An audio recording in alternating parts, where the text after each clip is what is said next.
Bismillahirrahmanirrahim. Assalamu alaikum wa rahmatullahi wa barakatuh. Bienvenue sur ma chaîne Apprendre le français avec Monsieur Charles. Alors, répondons aux volontés des élèves qui m'ont demandé des examens, sur le dernier jour d'un condamné et surtout le chapitre 23e.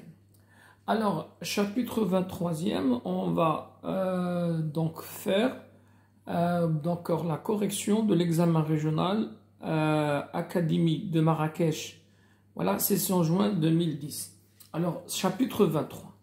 Alors, chapitre 23, c'est le condamné, il est à la conciergerie, il attend l'heure de son exécution. Quelle fois il est de 5 à 6 semaines, puis il était transféré à la conciergerie, où il va pour des formalités administratives, en attendant d'être transféré transporté à la place de grève pour l'exécution. Alors, je commence. Tant que j'ai marché dans les galeries publiques du palais de justice, je me suis senti presque libre et à l'aise. Mais toute ma résolution m'a abandonné quand on a ouvert devant moi des portes basses, des escaliers secrets, des couloirs intérieurs, de longs corridors étouffés et sourds, où il n'entre que ceux qui condamnent et ceux qui sont condamnés. Alors, tant que j'ai marché dans les galeries publiques, alors tant que exprime ici la cause. Puisque tant que j'ai marché dans les galeries publiques de palais de justice. Alors, la géographie de la place où le condamné. Alors, il y a un endroit, deux lieux, où il y a juste le binayat. Donc, le binayat de l'Mahkama, palais de justice, ou à quelques mètres la conciergerie. Donc, la conciergerie, palais de justice, c'est le même endroit. Je me suis senti presque libre et à l'aise, c'est-à-dire tranquille. Mais toute ma résolution, toute ma détermination m'a abandonné quand on a ouvert devant moi, des portes basses, des escaliers secrets, des couloirs intérieurs et de longs corridors étouffés. Énumération. Alors, des portes basses, des escaliers secrets, des couloirs intérieurs, de longs corridors étouffés. Alors, l'énumération ou la description, soit c'est une prison, soit un endroit, abandonné. Alors, le condamné mené دخل عبر المحكمة يعني palais de justice داز من الأروقة ديالها حسب الاطمئنان ولكن الاطمئنان ما دامش n'a pas continué et la phrase qui le montre que cette phrase toute ma résolution m'a abandonné, c'est bien quand on a ouvert devant moi des portes basses, des escaliers secrets, de couloirs intérieurs, de longs corridors étouffés et sourds où il n'entre que ceux qui condamnent ou ceux qui sont condamnés.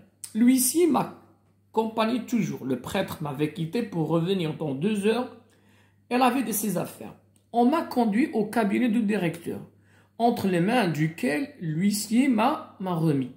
C'était un échange. Alors, le directeur l'a prié d'attendre un instant, lui annonçant qu'il allait avoir du gibier à lui remettre, afin qu'il le conduisît sur le champ à Bicêtre, par le retour de la carriole. Sans doute, le condamné d'aujourd'hui, celui qui doit coucher ce soir sur la botte de paille que je n'ai pas eu le temps d'user. Alors, on m'a conduit au cabinet du directeur, entre les mains duquel l'huissier m'a remis. Alors, l'huissier a remis le condamné, l'huissier a remis le condamné au directeur de la prison de la conciergerie pour un échange. Alors, je vois de l'échange. L'huissier غادي يسلم le directeur de la conciergerie le condamné à mort, et le directeur de la prison de la conciergerie غادي يسلم l'huissier واحد الشخص كيف لا تحكم عليه بالاعدام حتى هو غادي يمشي للبيسيط ويريح فيها 6 اسابيع. alors هذا الشخص ما هو الا le frioche.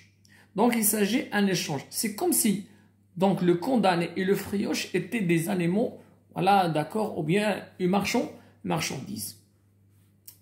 c'est bon, a dit l'huissier au directeur. je vais attendre un moment. Nous ferons les 2 procès-verbaux à la fois. Cela s'arrange bien. En attendant, on m'a déposé dans un cabinet attenant, c'est-à-dire mujawira, avoisinant, à celui du directeur. Là, on m'a laissé seul, bien verrouillé. Je ne sais à quoi je pensais, ni depuis combien de temps j'étais là, quand un brusque et violent éclat de rire à mon oreille m'a réveillé de ma rêverie.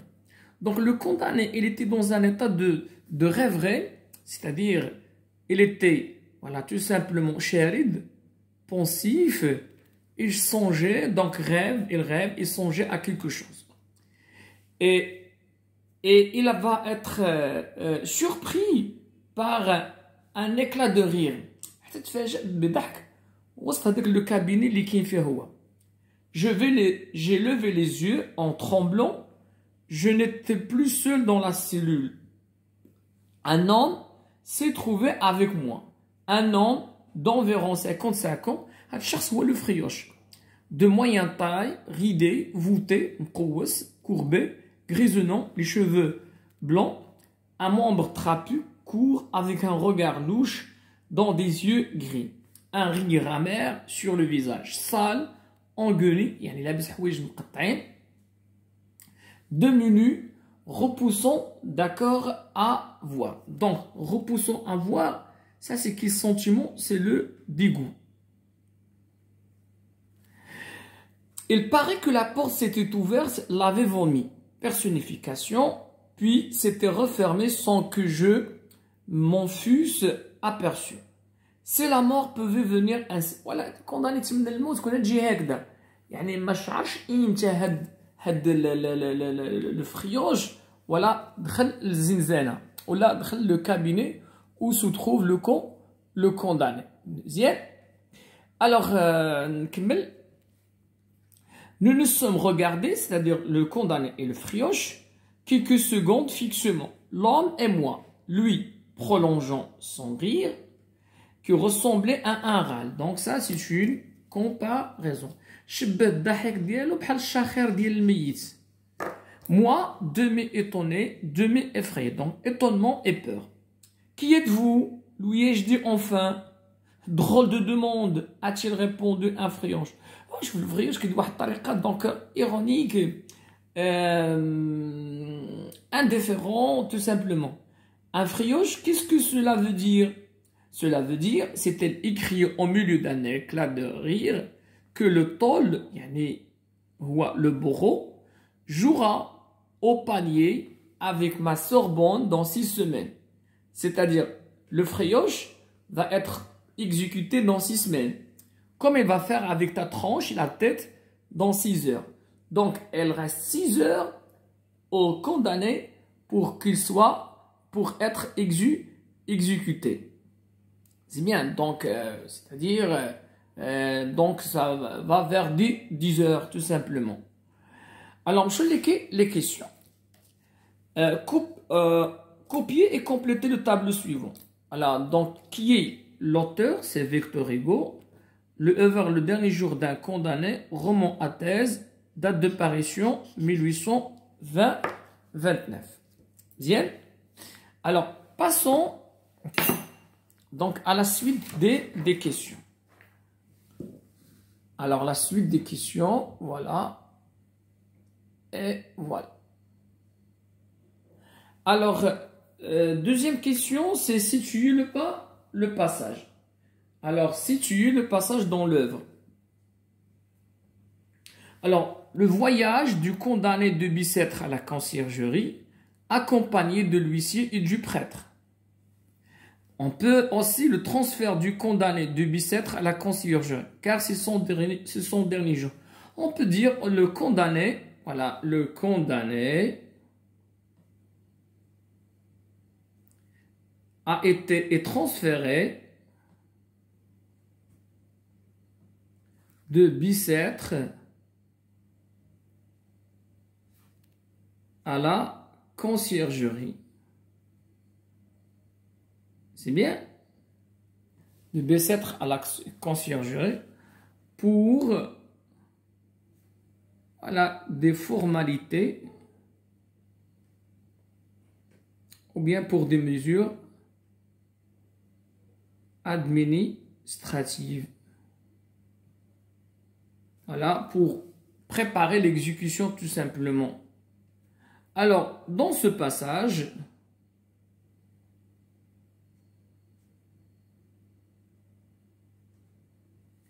il rencontre le frioche. C'est bien. Alors, deuxième question.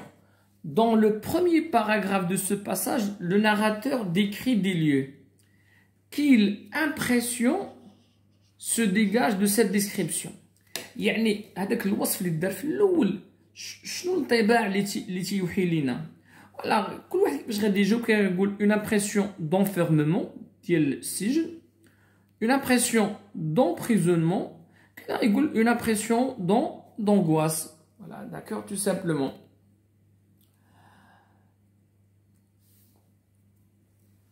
B, relever deux expressions justifiant cette impression. Voilà, c'est-à-dire que l'impression qui se dégage de cette description, c'est l'enfermement, l'emprisonnement ou bien l'angoisse.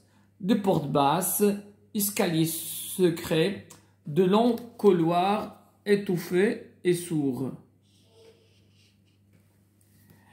Je me suis senti presque libre et à l'aise. Ce sentiment a-t-il duré longtemps chez le narrateur? Voilà. واش هاد لو سونتيمون ديال لا ليبرتي استمر بالنسبه للكونداني ملي وصل للبالي دو جيستيس؟ لا، في الاول حس بواحد الحريه وكان مرتاح دونك، ولكن ما استمرش. Ce sentiment a-t-il duré longtemps? Non. Justifiez votre réponse. Toute ma résolution m'a abandonné. C'est-à-dire, ce sentiment a disparu. Pour quelle raison conduit-on le condamné au cabinet du directeur? يعني علاش غاديين بالكونداني voilà المكتب ديال المدير؟ alors tout simplement باش يتسلموا ou bien pour tout simplement alors d'après le texte c'est tout simplement pour le remettre voilà à qui? Au directeur de la prison. Alors, elle devait être échangée avec un autre prisonnier. Ou bien tout simplement pour le remettre entre les mains du directeur. Ou bien pour l'échanger avec un autre prisonnier. Comment sont considérés les prisonniers par le personnel de la prison? مثلا هاد المدير ديال السجن ولا المسؤولين كيفاش كيعتبروا هاد لي كونداني ا مور؟ على كوم دي جيبيي. الوغ شنو هما الجيبيي؟ هما داك لي زانيمو كولون شاس بحال الطرائد، كانهم طرائد بحال الحجال الارناب ايتترا. الوغ quelle image l'auteur donne-t-il de ce personnage? شنو الصورة اللي بغى يعطي الكاتب ولا على هاد المسؤولين؟ ولا لا إنسانيين ما فيهمش الرحمة، دي كارناسيي. alors une image بغى يعطي لهم واحد الصورة une image négative des chasseurs qui cherchent un gibier, des chasseurs guettant leur proie, des individus voilà des individus sans cœur, un personnel indifférent à la souffrance des condamnés. Voilà, ils sont inhumains, cruels, une image de cruauté, etc. Le narrateur n'était pas seul dans la pièce qu'il occupait. Pourquoi ne s'en est-il pas rendu compte? Condamné ما كانش وحيد في الزنزانة ديالو. علاش ما شعرش بهذاك الشخص انه راه كاين معاه في الزنزانه؟ tout simplement il était absorbé par sa pensée كان شارد, ou bien il était absorbé par ses rêves, ou bien il était dans un état de rêve, ou bien il rêvait tout simplement. Alors la question suivante, quel sentiment le narrateur éprouve-t-il à l'égard de son compagnon? Alors le frioche, le condamné, شنو الشعور اللي تولد عند le condamné? Voilà, du dégoût, voilà, l'antipathie, etc. Relevez deux expressions qui justifient votre réponse. Voilà, repoussant à voir, visage sale, regard louche, engueulis, etc. Dans quel niveau de langue s'exprime ce compagnon? Voilà, il s'exprime en argot. Bien, il utilise un langage argotique. Voilà, justification. Relevez deux expressions qui justifient votre réponse. Voilà, pardon. Voilà. Relevez deux expressions qui justifient votre réponse. Frioche, tôle, tranche. Ah, ce sont des mots argotiques. Question 8. Précisez la figure de style employée dans chacun des énoncés suivants. La porte l'a vomi. Voilà, c'est une personnification. Louis prolongeant son rire qui ressemblait à un râle. Voilà, c'est une comparaison. Voilà, et c'est ainsi que s'achève, d'accord, cette vidéo, bien cette correction qui était consacrée à un extrait du chapitre 23e du roman Le dernier jour d'un condamné. À la prochaine vidéo, Inch'Allah.